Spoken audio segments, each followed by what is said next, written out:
my channel. My name is Sarah and I'm starting off another vlog today. This one's going to be not really a themed reading vlog, it's just I have Easter weekend to myself. My partner and my son have gone to visit some family for the weekend, so I'm here in the house by myself. It's a gorgeous sunny weekend and yeah, I just thought I'd film some of it because I've got 3 books on the go at the moment. I had hoped to go for a walk in the Pentlands today, but I woke up after about an hour of sleep last night and just was in so much pain and was really tired, so I decided not to do that, and I'm going to try and go tomorrow. I can't promise that I will go, but I'm hoping I'll have the strength to do that tomorrow. So yeah, what books am I reading? The first one I've just started today is Emily Wilde's Encyclopeadia of Faeries by Heather Fawcett. This one I was drawn to because one of the blurbs on the back says, "Forget dark academia, give me instead this kind of winter sunshine, sharp tongue and footnoted academia full of field trips and grumpy romance." And that sounds really good to me.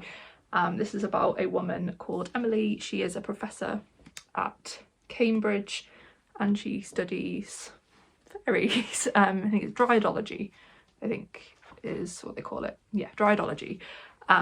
And she has come to, where has she come to?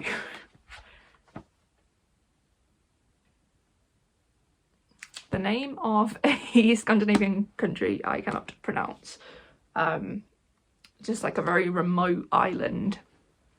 Right, it's really snowy and wintry, and she's come to do some field work with her dog Shadow.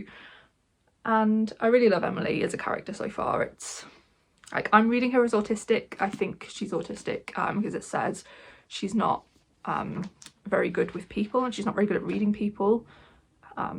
The description of the book just says Emily Wilde is good at many things. She is the foremost expert on the study of fairies. She's a genius scholar, a meticulous researcher, but Emily Wilde is not good at people. And yeah, I'm getting real autistic vibes from her and I really like her and relate to her. So she's arrived in on this island where it's October we open with, and there's already snow down and she's not accustomed to dealing with the winter at all.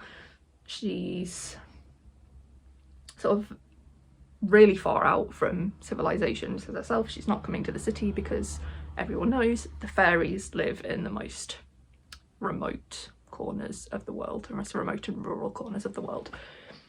And yeah, it's just her so far getting to grips with her surroundings and beginning the start of her field work. It's just really cozy so far. It has some footnotes which make it read like an academic text, but obviously it's not like heavy like an academic text would be. It's kind of like the footnotes in Babel, kind of similar to that. And yeah, I really like that. The only thing I don't like about footnotes is I can never read the asterisk. I come to the bottom of the page and then for some reason I just can never see it and I have to go back and really, it takes me ages to find it. So that always pulls me out. But I do really like footnotes. I just hate that my brain doesn't recognise when I'm supposed to jump down. I think if it was like a number, I'd be okay with it, but because of the symbol, my brain is just like, no, we don't recognise that at all. So yeah, really enjoying it so far. But I've only read 39 pages so far. It's just very funny and cute and wholesome, so I'm kind of getting Legends and Lattes vibes from it. That's sort of what I picked it up hoping for. I mean, it was initially the cover that drew me to it. It's stunning with all the mushrooms and fruit and leaves and stars, and it's just gorgeous. And yeah, then I read the back and was like, yeah, I'm gonna love that. So yeah, I'm reading that. I'm listening on audio. I've just finished Year of the Witching by Alexis Henderson, and it's another fantasy. Like, I've read loads of fantasy recently. When I started this channel I was just like, no, I don't like fantasy, but I really do if I read the right kind of books. So yeah, I've just finished Year of the Witching and I thought that was fine. I gave it 3 stars. I really enjoyed the story. The writing style wasn't, like, I didn't think the writing was bad, I just didn't think it was very good. It was just very basic and it kind of lost me when it sort of built up to, like, it's not a battle scene at the end, but like it sort of crescendos from it being very slow and ambling. It like has this big climax, and that bit kind of lost me because I preferred the very slow, creepy, sinister weaving of it. And now I'm reading in a just very different vibe.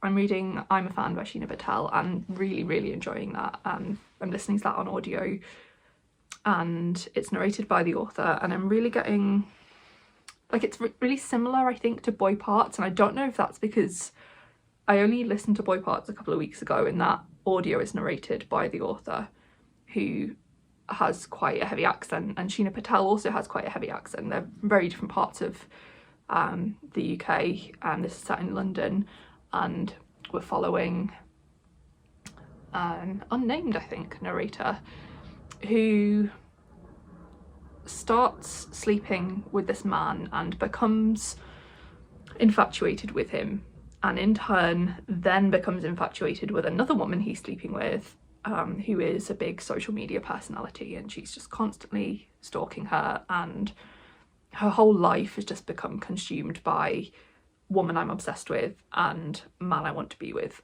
And it's clear that this man is just an awful person. He has loads of different women and a wife who he's just treating appallingly, but yeah, she's obsessed with him, and it's this really really toxic and obsessive relationship that they have. And yeah, it's really just following her. It's very psychological. You're really in her head, and just getting to know how we ended up in this position. And I feel like it's building up to something quite sinister is going to happen, but I don't know what that is yet. And there is a lot of social commentary in here, particularly on just whiteness and late stage capitalism mostly. I do think the commentary is maybe a little bit on the nose. I don't know if I'm just missing something, like missing maybe some kind of deeper meaning, but yeah, I'm finding it a bit on the nose, so it's a little bit jarring to me at times.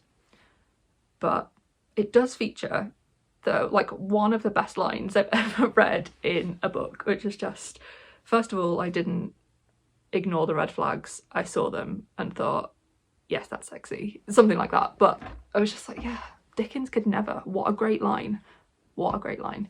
So yeah, really enjoying that. And the other book I've got on the go, I'm reading on my Kindle, is Lapvona by Otessa Moshfegh, and I'm not sure if I'm going to continue with this. I've read about 100 pages and I just don't know, like, I don't immediately want to DNF it, but also I just don't know if it's going to get any better. It's a historical fiction set in medieval times and following a boy called Marek and his father Jude, who are just like lowly peasants living in a fiefdom. And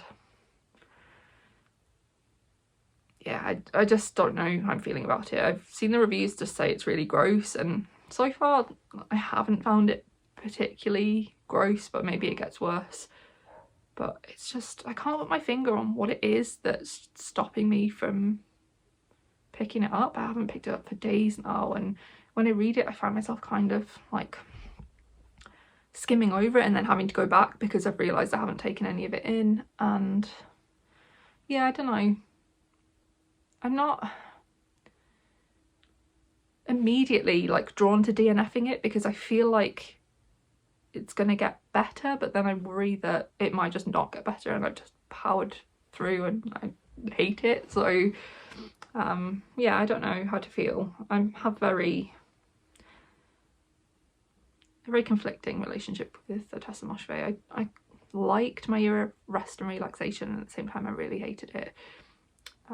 So yeah, maybe Lapvona will be the same, but we'll see. So that's all the updates I have for now. My plans for this weekend are hopefully walk tomorrow, lots of sitting in the garden in the sun because it's a beautiful day. Maybe do some painting, just the usual things I do in my vlogs. Painting, maybe some embroidery, and yeah, just having a cozy time, just a cozy time. So yeah.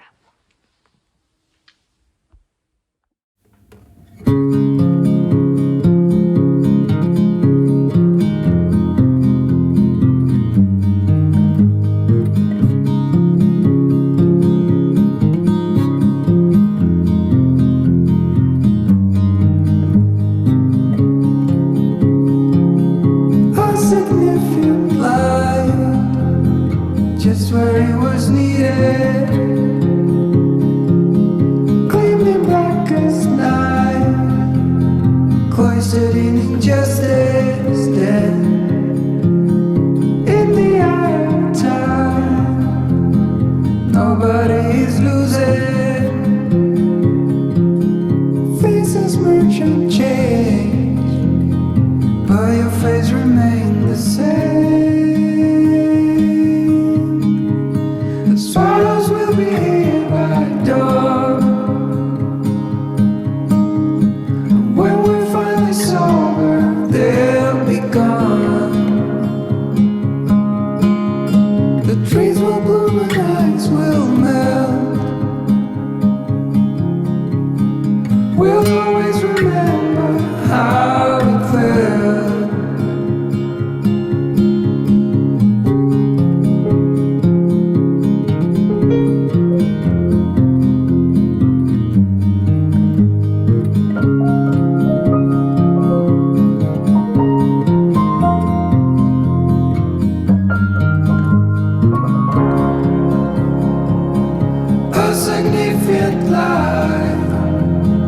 Just what it was needed, clean in the blackest night, cloistered in injustice, dead, and in the eyes of time, nobody is losing. The sparrows will be here by dawn. When we finally sober, they'll be gone. The trees will bloom and ice will melt. We'll always remember how it felt.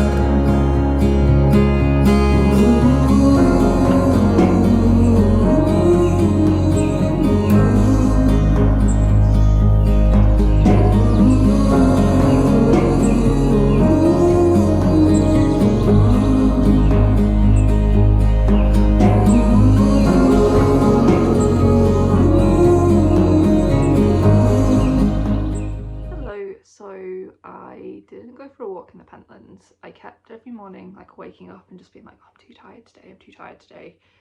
And when I woke up on Sunday morning, I just thought I'm gonna end up with a really bad flare-up if I do this walk, because it would just take me too long to recover. I think the walk is about 14 kilometers that I was planning, and I could have done a shorter one, but it's quite a way to get to the Pentlands. It's not that close, so I just thought, okay, I will do something else with my time rather than just sitting at home feeling sorry for myself, because I did just feel really down about it. I used to really be into walking and hiking and just, yeah, spending lots of time outside, and I just can't do that anymore with having a chronic illness. Just because like I could probably do it, like there aren't many days where I would have to stay home. I think I'm not physically able to do this, but it's the days after where it really gets me. So if I do exercise, then it takes me a long time to recover. I went to a yoga class a few weeks ago, and honestly it was the pain the next day was worse than when I had my C-section. It was horrible. And that's kind of how it works for me. So I thought I would take it easy, and instead I just went for a walk from the Dean Village in Edinburgh. I walked along the Water of Leith into Stockbridge, got myself some breakfast and a coffee, and then headed up to the Botanic Gardens and had a nice walk around there. and it was really nice. I enjoyed it. It was a lot more of a relaxed walk, no hills, and yeah, I felt quite good to have done that. So yeah, it's just one of my favourite places in Edinburgh, and it's really nice because the last time I went was around Christmas, so there was lots of new colour and new plants, and it's just such a nice peaceful place. It's free as well, which I think it's always worth going somewhere if it's free and you think you might be even slightly interested in it. But yeah, it's one of my favourite places in Edinburgh, and I always feel really calm and at peace and just like myself when I'm there. So really glad I did that. And while I was walking, I finished reading the audiobook of I'm a Fan by Sheena Patel, and I really loved it. I gave it 5 stars. I think I said in my previous clip that I thought some of the outbursts in it were like a lot of it kind of, you're going through the perspective of the narrator, who is unnamed, and the only thing we really know about her is that she lives in London. She has a job, we don't know what the job is, and she has a boyfriend, we don't know the boyfriend's name. We just know that they have quite a healthy and happy relationship, but she is obsessed with this man she's sleeping with called The Man I Want to Be With. He's a fairly prominent artist, so he's quite well known. He is a married man who isn't willing to leave his wife and is also sleeping with at least 2 other women that we know of, the other woman of which is the woman I'm obsessed with. So our protagonist knows that there's 2 of them are sleeping together, and she stalks her on social media. She's like a big sort of, I think maybe like Gwyneth Paltrow-esque influencer, like that kind of vibe that you get from her. And she has these, like, she's just talking about her life and her interactions with this man and her schemes to get closer to this woman who she thinks she knows everything about, and then it'll just cut to like quite a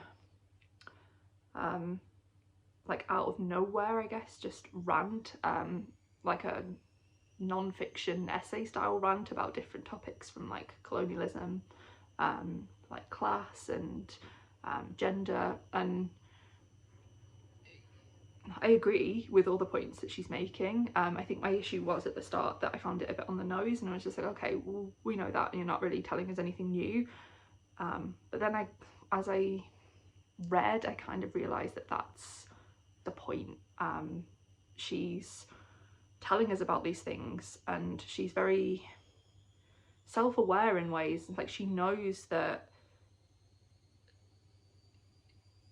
you know, she's experiencing these sort of microaggressions because she is a brown woman, and she knows that social media is very what's the word, hegemonic. It's like a hegemony of like this sort of very white mass of like rich white people, and nepotism essentially is what allows you to sort of climb to the top in a lot of cases. And the point, I think, is that she knows all this and she's very aware that this is what it is, but she's still engaging with it and she can't stop. And I really like the way that was done. And I also thought it was quite interesting the way, you know, these people are being so violently white and rich and being very performative in their allyship, and like they say they're championing women of other races, but really they're just sort of doing like the very bare minimum, and it's all about optics to them. So they're not sharing because they truly believe that the world would be a better place if it wasn't so white. They just think, you know, I will look good if I share that. And she knows all that, but she's still engaging with it. And I think it's a way of sort of these violent attacks of whiteness and hegemony. It's like her way of being sort of like violent back, because she's really like they're really angry, the way she talks about these things, and she's not holding back. She's just like, it's like she's spitting them at us, and I think it, to me, reads kind of like a retaliation against them. Like, even though it is fairly on the nose, it's just, that's all she can do. Like, she doesn't really have any power to do anything else because of the way the world is structured, and I think that's just her way of rebelling against that, even though it's not really gonna get her anywhere. It's still just a way of her feeling like she's reclaiming a little bit of power. So I thought that was really well done in the end. Once I sort of realised that she's not trying to educate us as a reader, she's sort of assuming that we know all these things and that we're reading this book because we have that kind of, we have those kinds of interests, and we're having those kind of conversations anyway. And yeah, I just thought it was really interesting and really well done, beautifully written. It's just, it's so heartbreaking, particularly the scenes with her boyfriend, and she just treats him appallingly. Like, she's treated horribly, she treats other people horribly, but her boyfriend, like, their relationship just seems so nice. Like, you really get a feel for how they interact with each other when they're not in public, when they're just in like the privacy of their own home.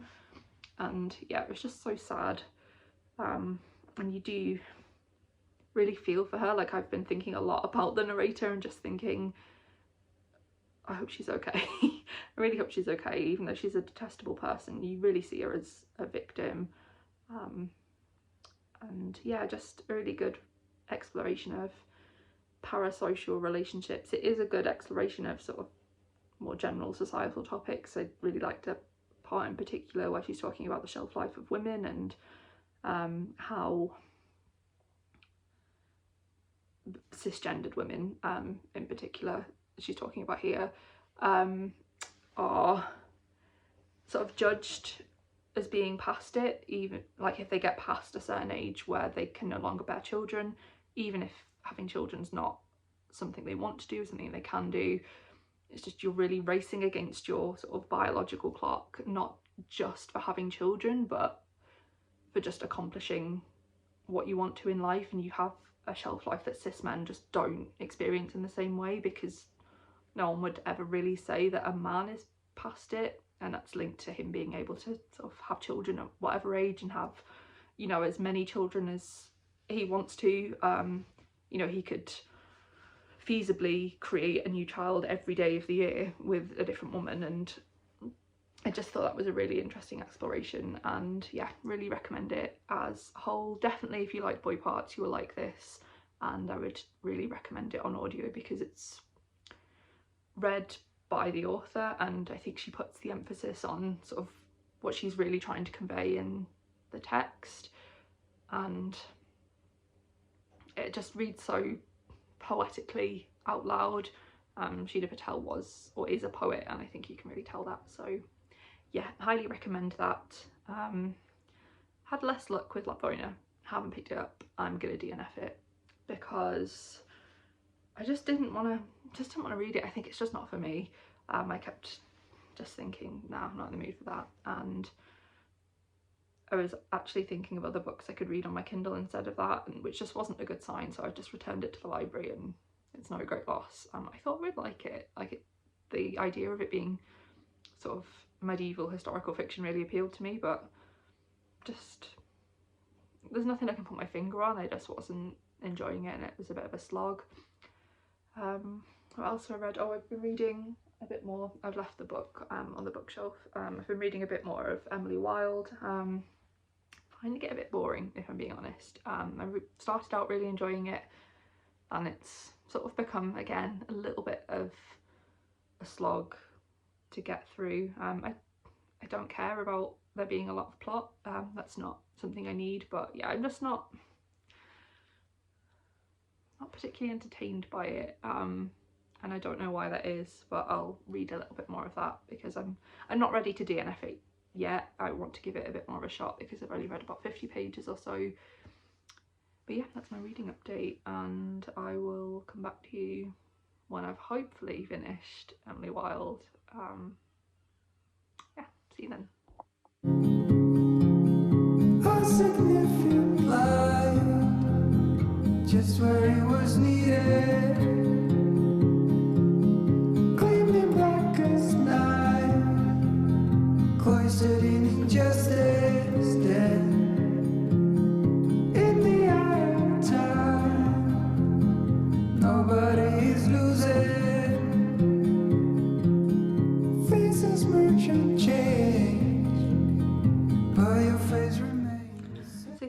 end the vlog here. I haven't finished reading Emily Wilde's Encyclopedia of Fairies. I'm not enjoying this really as much as I thought I would. I'm finding it, I mentioned in a previous clip, a little bit boring.